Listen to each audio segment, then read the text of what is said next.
Good morning. So this is the month that we are exploring humor, the idea being, and how it fits with our theme of who we're called to be, that when we have the ability to laugh and see the humor in our life, we're able to get a little distance and space and not take everything so seriously that it's sometimes easier to see who we're called to be in this life.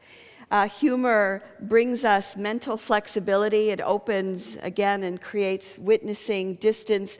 And in a sense, it's somewhat like the practice of meditation. One of the reasons that we practice meditation is to gain inner peace, right? And it's also to have some space between our thoughts so that we can witness, so that we can watch ourselves, so that we can not react and jump into things instantly, but take a step back. And humor has that same kind of effect on us. Last week we talked about how when Jesus said, "Turn the other cheek," he wasn't talking about, "Hey, hit me again," but rather, look at life from a different perspective. See if you can see it a little differently.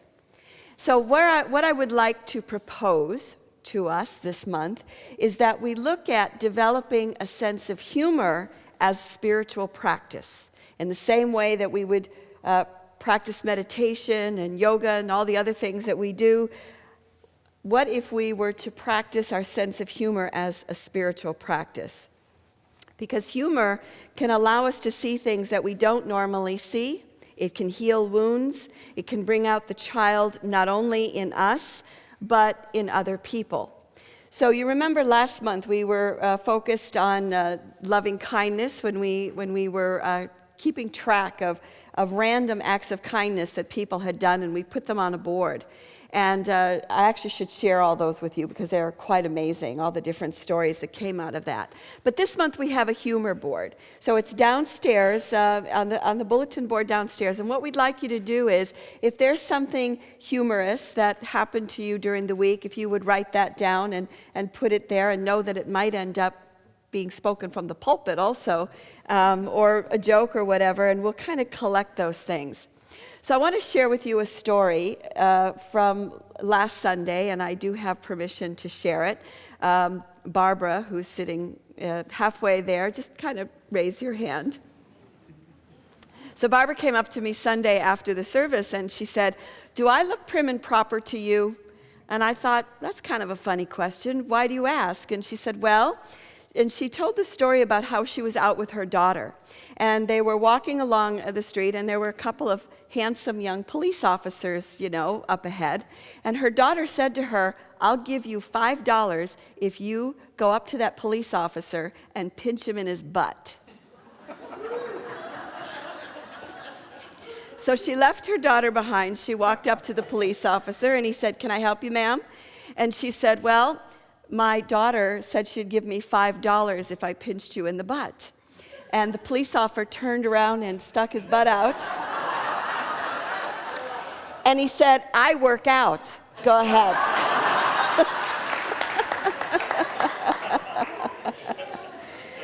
The truth is that humor is catching, that it's playful, that it brings communities together, that it brings people together in different ways. So I would be remiss if I didn't have a couple of jokes to tell you this morning. And these are a couple of monk jokes, since we're sort of focused on religion. I think next week we're going to be focusing on new thought and humor, so that'll be interesting. We'll be laughing at ourselves quite a bit. So there's a new monk, and he arrives at the monastery, and he's assigned to help other monks in copying the texts by hand. And so he's working on this, and what he notices that he's copying copies of copies of copies of copies of copies that go all the way back for hundreds of years. And so he goes to the head monk and he says, if anybody makes a mistake along the way, if anybody copies something wrong, then that mistake gets copied over and over again.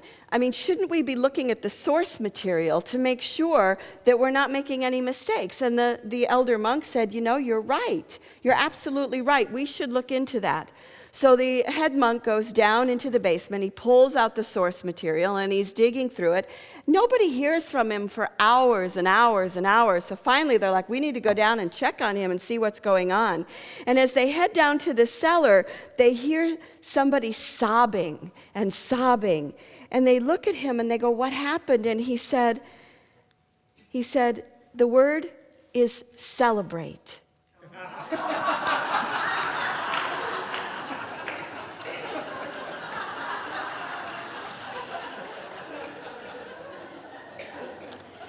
Another monk came and joined the order of silence, and he agreed to take a vow of silence for 5 years. And at the end of the 5 years, he meets with the head monk.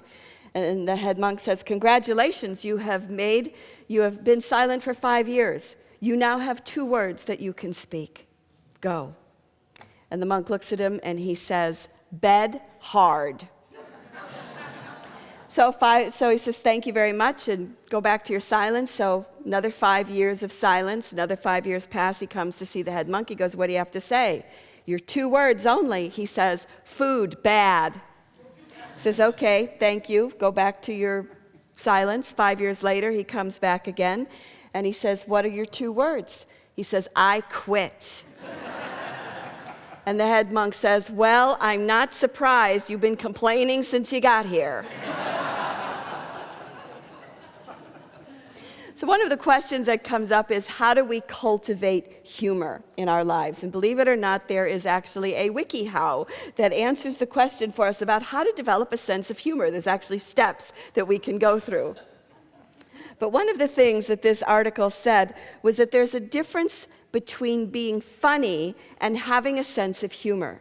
That being funny is the ability to take pratfalls or perhaps tell jokes and have good timing, to have a well-timed pun.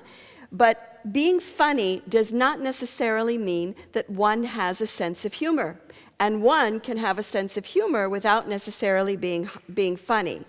So having a sense of humor means being able to laugh at, or at least see the humor in, the absurdities of life that pop up every once in a while.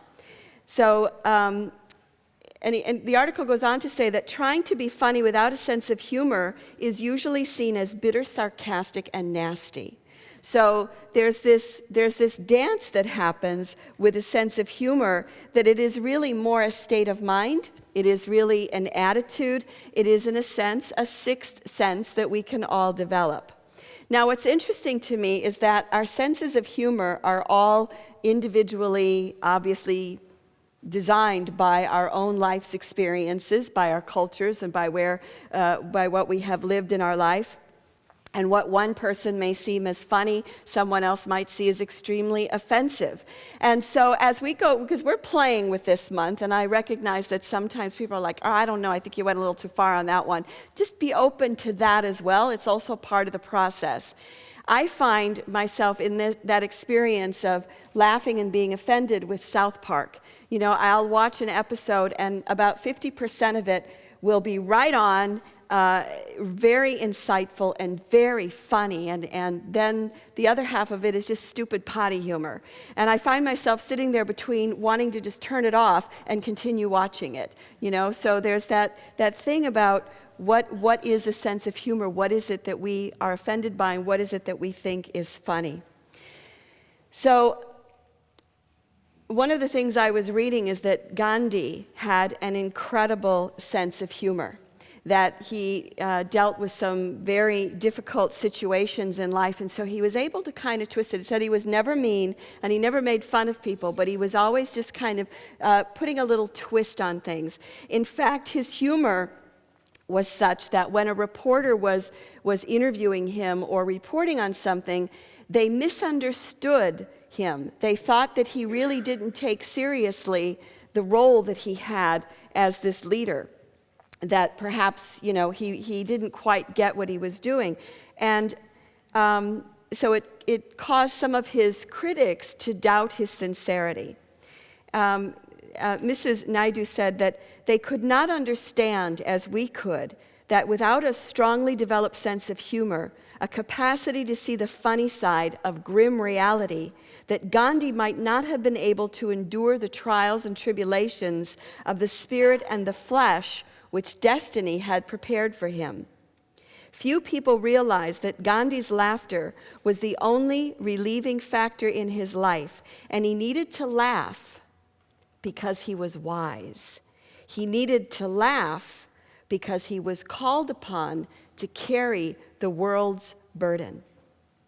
Now, I don't know how many of you saw the Dalai Lama and Bishop Tutu when they were here about 5 or 6 years ago, but what I noticed, I saw them a couple of times at different places, was how much they were goofing around and how much they were laughing and how much fun they seemed to be having. And does it mean that they don't take their spirituality seriously or that they don't take, the world's burden seriously? Absolutely not. But they've learned in part of this spiritual practice to get a bit of a twist on it. Gandhi has been called a saint with a sense of humor. Now, Charlie Chaplin said that to truly laugh, you must be able to take your pain and play with it. You must be able to take your pain and play with it. Now, maybe if you're in current pain, it's not the time. Sometimes looking back, it's easier to do those kinds of things.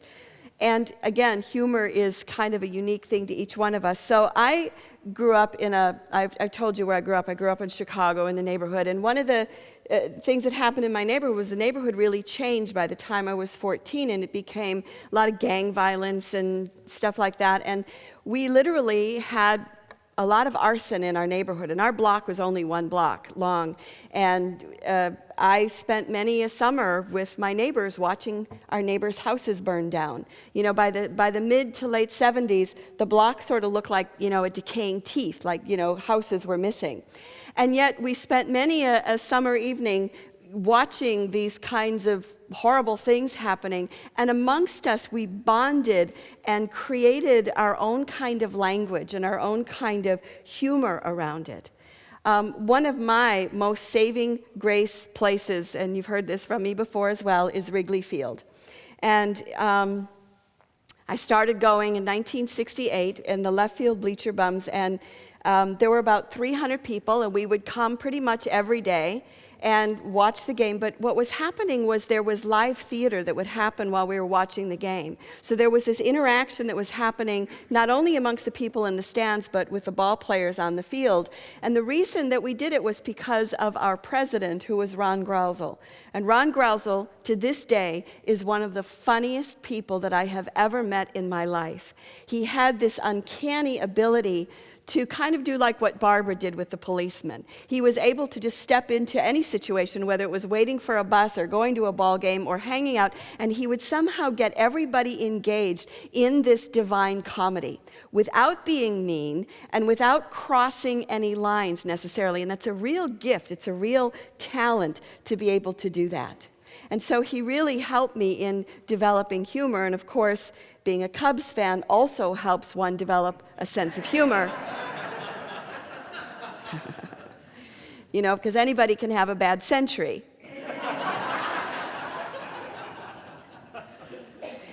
When the Cubs lost their last playoff, and we saw another pennant World Series go by the wayside, all these jokes came out, and there was one of a father and son sitting on the curb, totally devastated over the loss, and underneath it was a caption that said 100 years, because some traditions were meant to be kept forever.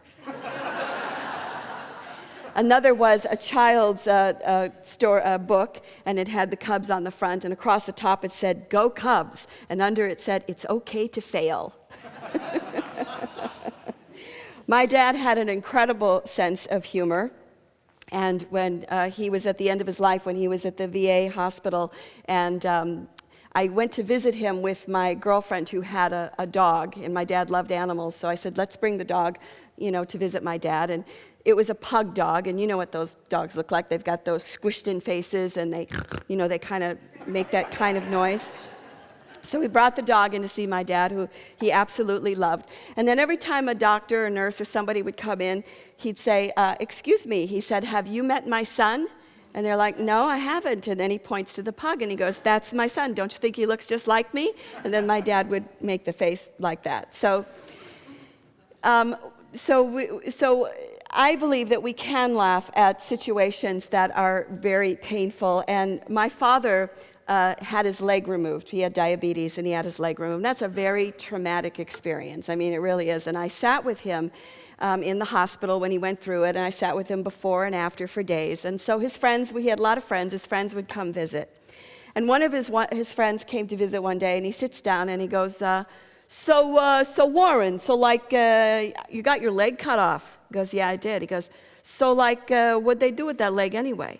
And my dad goes, he says, I don't know what they did with my leg. And he goes, well, what'd they do? And he's like, I think they threw it away. He goes, they threw away your leg? He goes, I could have made a good soup with that leg.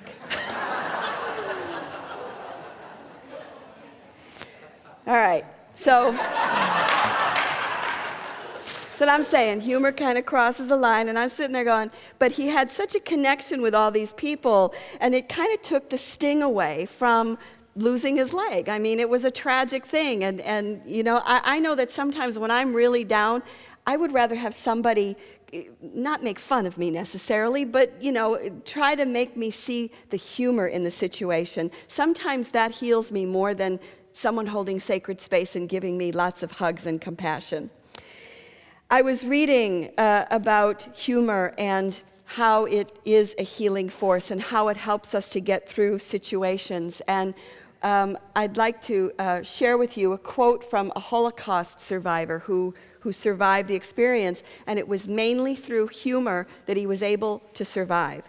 He said, at the ghetto, we were looking underground for things to laugh at, even when there weren't any.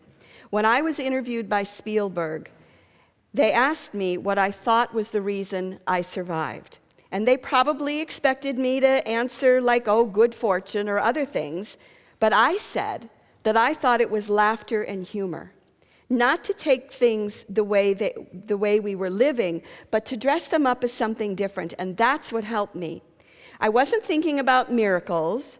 I only thought how not to take things seriously. And this attitude helped me because life was absurd all the time. And it was inconceivable that they could do those things to people.